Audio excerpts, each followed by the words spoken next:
In today's video, I want to show you an option for doing walking foot quilting on the Janome CM17.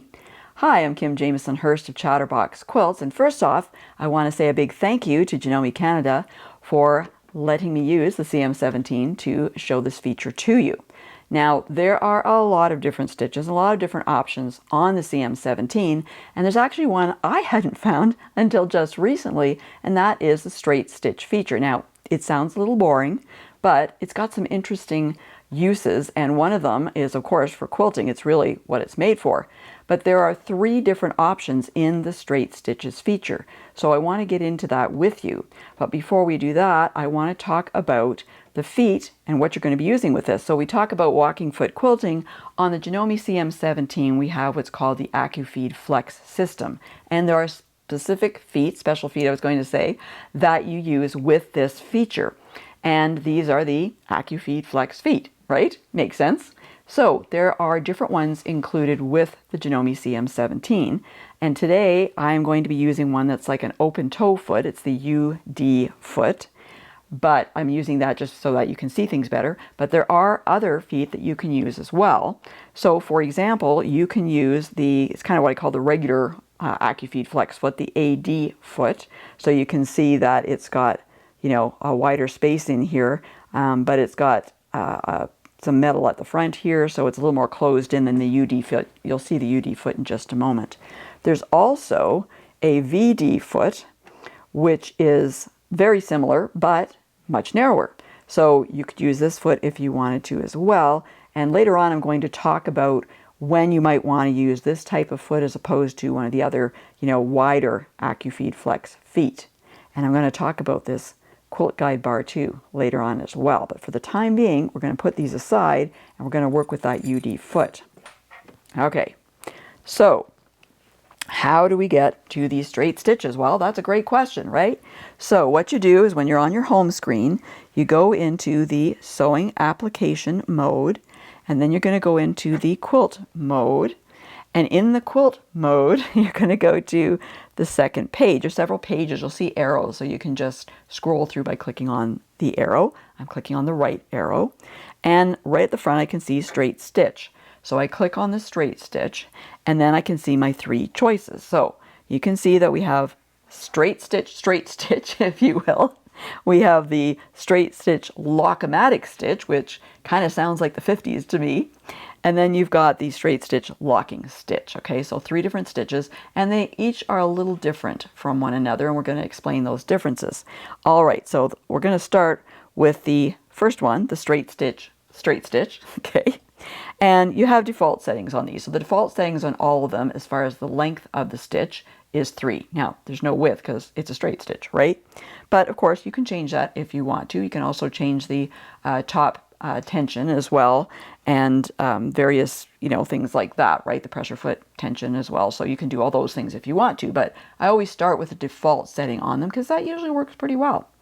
So let's talk about this first straight stitch, okay? And it's telling me here too, I've got my Acufeed Flex system activated on it. You can use it without, but when we're quilting, we want to use the Acufeed Flex system. It works the best. And so it's telling me to use the AD foot, but as I said, you can switch it out to another foot like the UD foot that I'm going to use today. So you can see my little UD foot here. It is, as I said, an open toe foot, so you're going to be able to see what I'm doing really easily. Now this straight stitch is just what it says. It stitches a straight stitch, okay? It does not lock the stitches at the beginning. It does not lock the stitches at the end. You can do that if you want to, but let's take a look at what this stitch looks like at first, and then I'll explain why I think this is a good stitch for quilting. And by the way, I'm just using the default setting of 3 millimeters for the length.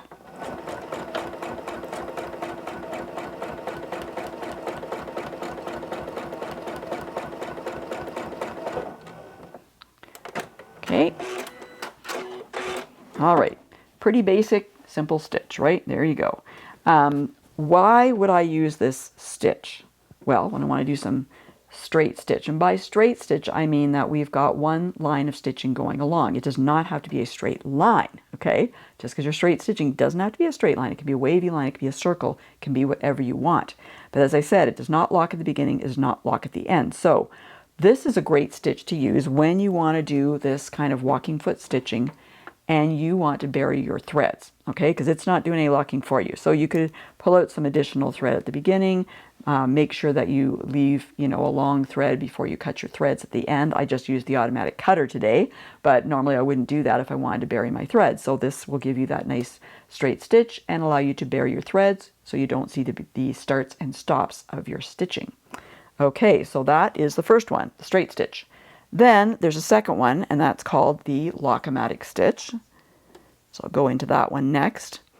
Again, as I mentioned before, this is a 3mm length in this stitch. I can make it a little bit longer. Why don't we get daring and make it a little bit longer? How about we go up to 4? And this one stitches at the beginning and the end, but it does a very pronounced, about 4, I should say, stitches forward and then back at the beginning and the end. And to end this stitch, and you'll see it on the screen, it shows you to use the reverse buttons. You just have to push the reverse button once. You don't have to hold it. And then it's going to go back 4 stitches and forward 4 stitches and cut the thread. Okay, so I think it cuts the thread. I always hit the automatic thread cutter myself, so it's just automatic for me.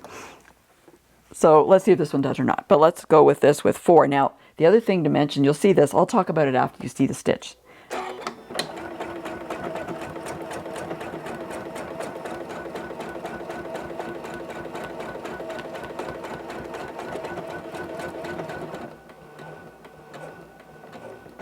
Okay, it's not going to cut the thread. My bad.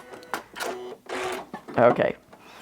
But like I said, I just do it automatically all the time. I'm never sure if it's me or the machine. Okay. So what it does, as you can see, it's got those 4. It's going to come forward 4 stitches, go back, and then come forward again. So it's going over it about 3 times with these 4 stitches. Now, you can see that's a very pronounced additional thread on top of your line of stitching, right?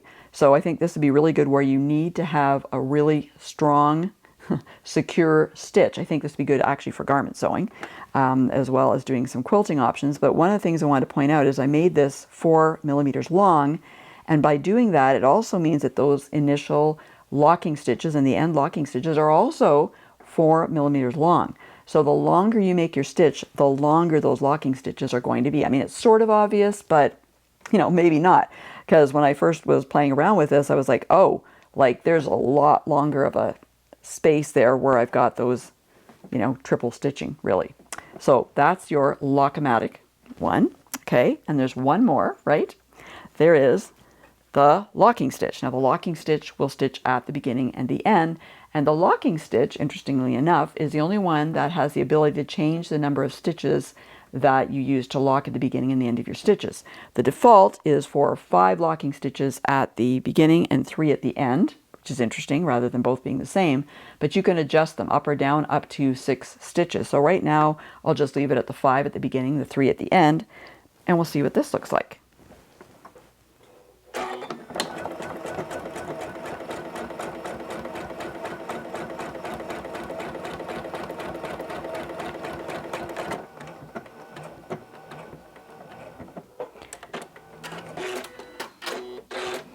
And again, to end that stitch, I just press the reverse button once. Okay, so you can see this stitch here. I got my thread caught up in there. It shouldn't be quite that obvious. So this is, similar to the first stitch, except it's actually locking, right? But you don't see, you see it more here because I got my stitch caught.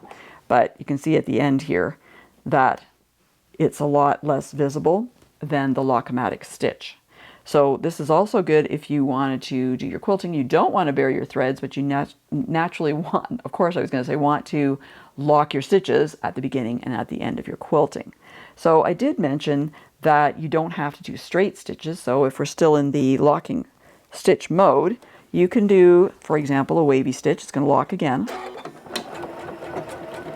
And then we can go along.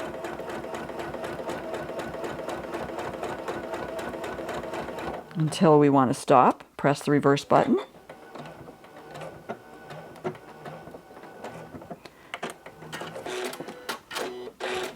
And you can have a wavy stitch using that locking stitch. Okay, so you've got those options. Now, I did mention that we had a thinner foot that you could use, this VD foot. And when I'm doing this type of quilting, I often want to do an echo, you know, whether it's a curved line or it's a straight line. If I want to do an echo, a lot of times I will use the edge of my foot. So you can see with the UD foot, you know, you've got this width. With the VD foot, it's much narrower. So if I wanted to have an echo stitch that was very narrow, I could use my VD stitch and just have, you know, it's about a 1/2 inch, I would say, thereabouts, and I could have, you know, close little lines. Or if I wanted something wider, I could use the AD foot or the UD foot to do that. Or if I wanted it wider than the width of the foot, this is where this quilt guide bar comes in. So at the back of these foot holders, whether it's the VD one or the regular foot holder for the Acufeed Flex feet, there's a, not that hole, this hole. There's a hole that you can fit. Let me see if I got the right hole here. No, it was the right hole. It takes a bit of effort to get it in. This is what, I haven't put it in this one yet, I don't think. So let me try and get this in. There we go. So you can use it on either side. It's up to you which side you want to use it on. It takes a little bit of effort to get it in there. There we go. Okay. So you can ride that, you know, you can put that down, ride it down, and I use it different ways, but really it should go like this to go down, and you could stitch, you know, you'd run this along, say this was a line of stitching, you would run along there and you're actually quilting over here. Okay. This one's very stiff, as I said, because I don't think I put it in before. Usually I have it on this side. Goes on either side. There we go. Just needs that first time to get in. So again, if I was stitching away from a line here and I wanted to go in this direction, then I would put it down and I would be stitching over in this area. So I would just ride it right along my seam or my previous line of stitching, whatever it may be you want to do. So lots of different things you can do with these feet and with this quilt guide bar. So this also comes with the Janome CM17, and as I said, you can use it in the VD foot holder or in the one that's on the machine right now, the regular Acufeed Flex foot holder. So that's also very helpful. So if you're looking for straight line quilting, you may want to try these straight stitches, the different options that are there. As I mentioned, you can adjust the length of them. And in the last locking stitch, you can adjust how many stitches you use to lock at the beginning, at the end, and they're still fairly invisible. Not quite as good as burying your thread, but you know, if you don't want to take the time to do that, that's a good choice. Thanks for watching. If you're wondering what else you can do with the Acufeed Flex feet on the Janome CM17, don't worry, I got you covered. Check out this video that has all the helpful information you need. And for more helpful quilting information, be sure to go to my website at www.chatterboxquilts.com.